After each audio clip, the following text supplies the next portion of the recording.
Now that we've learned how to do the trapezoidal rule, we're going to look at when might somebody find it helpful to apply the trapezoidal rule. So at the end of this lesson, you'll be able to use the trapezoidal rule in an applied integral problem.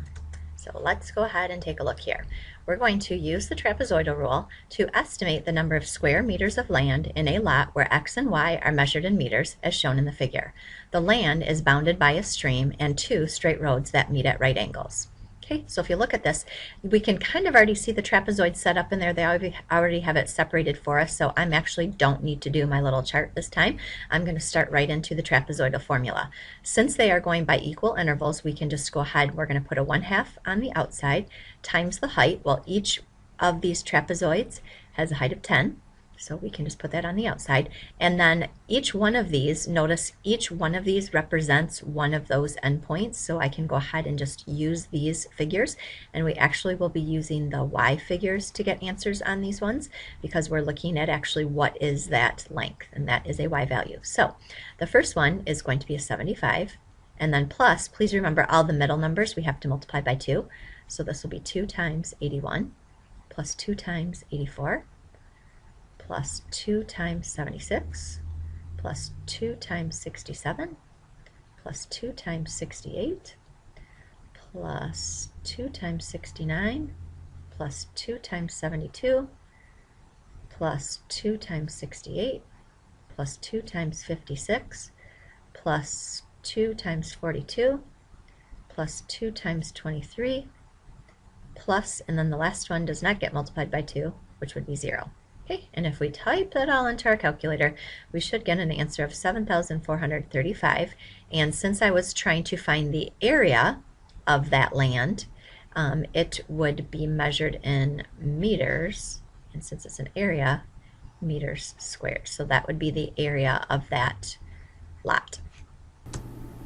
What if the intervals are not equal? Let's look at this example. Use the function values in the following table and the trapezoidal rule with 5 subintervals to evaluate the integral from 3 to 15 of f of x dx. You'll notice this is very similar to one we did in Riemann sums where the intervals are not equal. So we're just going to, instead of with Riemann sums, we just did separate rectangles. On this one, we'll do separate trapezoids. And what we do need to remember when we're finding the area of a trapezoid, that the area of a trapezoid is 1/2 times the height times the sum of the bases. So again, if we want 5 subintervals, I'm going to break them up. Here's interval 1, here's 2, here's 3, here's 4, and here's 5. Okay, so we're just going to find 5 different answers and add them together. So our first one's going to be 1/2 times the height. Well, the height is just going to be the width of that interval.